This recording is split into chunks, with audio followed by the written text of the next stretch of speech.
ٹوٹی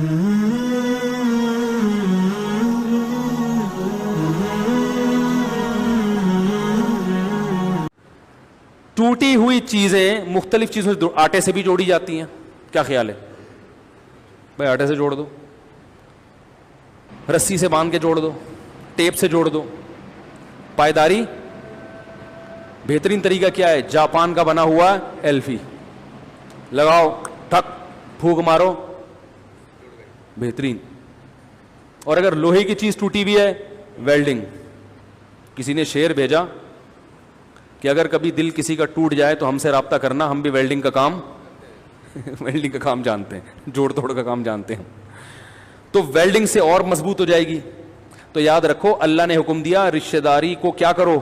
جوڑو. اس کا مطلب اللہ کو پتا ہے کہ ٹوٹے گی ہے.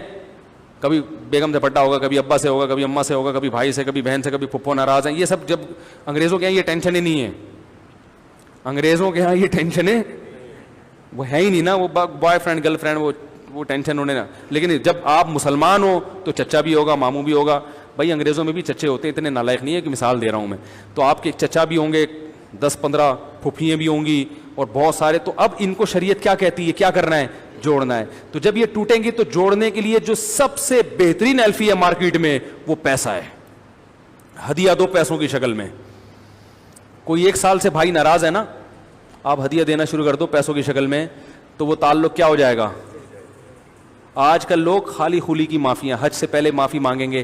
بھائی میں نے کسی کا بھی دل دکھایا ہو, بہنوں کی وراثت ہڑپ کر کے بیٹھا ہوا ہے, طارق روڈ کی 3 دکانیں کھا کے بیٹھا ہوا ہے, ابا سے کبھی تمیز سے بات نہیں کی, اماں کا دل ہمیشہ دکھایا, بیگم سے کبھی اخلاق سے بات نہیں کی, اور بہت سارے حقوق ہیں توڑ تاڑ کے بیٹھا ہوا ہے.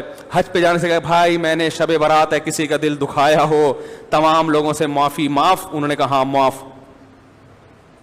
تو یہ جو ابھی جڑے ہیں نا, یہ ایسے جیسے آپ نے آٹے سے جوڑ دیا, ٹھیک ہے نا.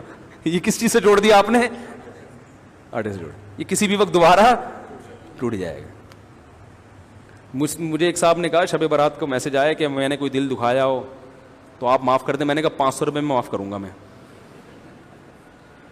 500 روپے ڈالو. انہوں نے کہا نہیں پیسے نہیں ہے. میں نے کہا پھر جاؤ. پھر یہ ٹوپی ڈراموں کی ضرورت, مزاح کر رہا تھا ان سے, پھر یہ ٹوپی ڈراموں کی ضرورت. بھائی اگر دل دکھایا ہے تو جو دل دکھانے کی ریزن ہے اس کو دور کر دو. بہن کا دل دکھایا وراثت کھا کے, تو اس کی وراثت واپس کر دو. وہ 500 روپے کا بیلنس ڈالنے کے لیے تیار نہیں ہے, 1 کروڑ کی دکان کہاں سے واپس کرے گا؟ تو یہ ٹوپی ڈرامے ٹائپ کی معافیاں ہوتی ہیں, سمجھ رہے ہو. تو جڑتی کس سے ہے رشتہ داری؟ ایلفی سے. وہ ایلفی کیا ہے؟ ہدیہ. ہدیہ نبی نے فرمایا تہادوا تحابوا, ہدیے دیا کرو, اس سے آپس میں محبت.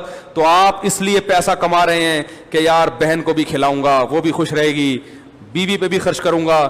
بیگم بھی آج کل جب ہی سیٹنگ پہ صحیح طریقے سے تمیز سے چلتی ہے جب تھوڑا سا اس کو خرچ کرتے رہو, ٹھیک ہے نا. اور ساس کو بھی کبھی کبھار عید بقرعید پہ جوڑا بنا کے دے دیا کروں گا تاکہ ساس کے شر سے اللہ میری,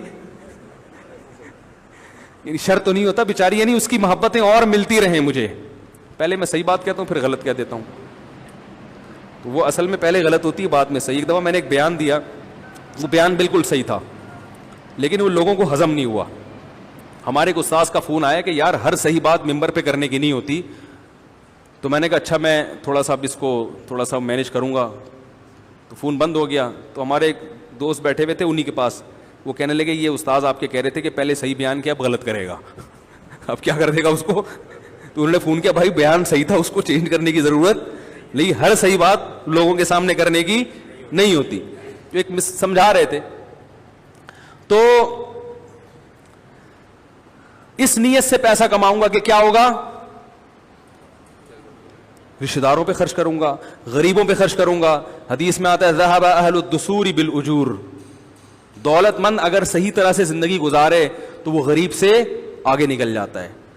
لیکن پھر بھی دولت مند جہنم میں زیادہ جائیں گے, اس لیے کہ کم بخت دولت آنے کے بعد یہ تمیز سے زندگی گزارتے نہیں ہیں. اس لیے غریب لوگ پریشان نہ ہو کہ یار یہ تو ہم سے آگے نکل گئے. آپ شکر کرو اللہ نے غریب بنایا, گناہ کی طاقت ہی نہیں رکھی. آپ کے پاس جیب میں پیسے ہی نہیں ہوتے, گٹکے کھانے کے پیسے نہیں ہوتے, وہ چرس کہاں سے پیے گا جا کے بھائی ہیں. میں نے ہمارے ایک طالب علم تھا کلاس فیلو, اتنا غریب, وہ سگریٹ بھی پیتا تھا, پان بھی کھاتا تھا, چھپ چھپ کے گٹکے بھی کھاتا تھا.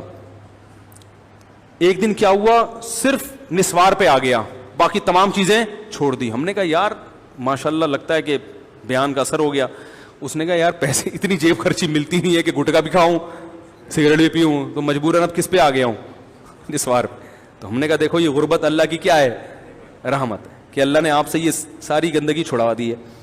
تو پھر اگر یہ بزنس مین نہ بھی بن سکا زندگی میں, تاجر نہ بھی بن سکا, مر گیا, تو اصل ہدف حاصل, کیونکہ حدیث میں آتا ہے جو شخص دولت من کو دیکھ کر یہ حسرت کرتا ہے کہ میرے پاس دولت ہوتی تو میں بھی خرچ کرتا, تو فرمایا یہ اجر میں اس کے برابر ہے. تو اجر اللہ کی طرف سے کیا ہوگا, مل جائے گا. تو عقل مند لوگ آخرت کو سامنے رکھ کے ویژن بناتے ہیں, اور احمق اور بیوقوف اسی دنیا کی دولت, اسی دنیا کی صحت, اسی دنیا کا ہدف. ہم تو بھائی صحت بھی بناتے ہیں تو کس کے لیے, آخرت کے لیے, کہ اللہ کا حکم ہے. لہذا اگر ہم صحت بنانے کی کوشش کریں, نہ بنے, ٹینشن نہیں ہوگی کم از کم. اور جن کا ہدف ہی صحت ہے وہ کمبخت ہدف تک نہ پہنچے تو ٹینشن, پہنچ جائیں تو ٹینشن کی یہ ہمیشہ رہے گی نہیں. ان کو پتا ہے کہ یار یہ بن گئی, اب دوبارہ ریورس.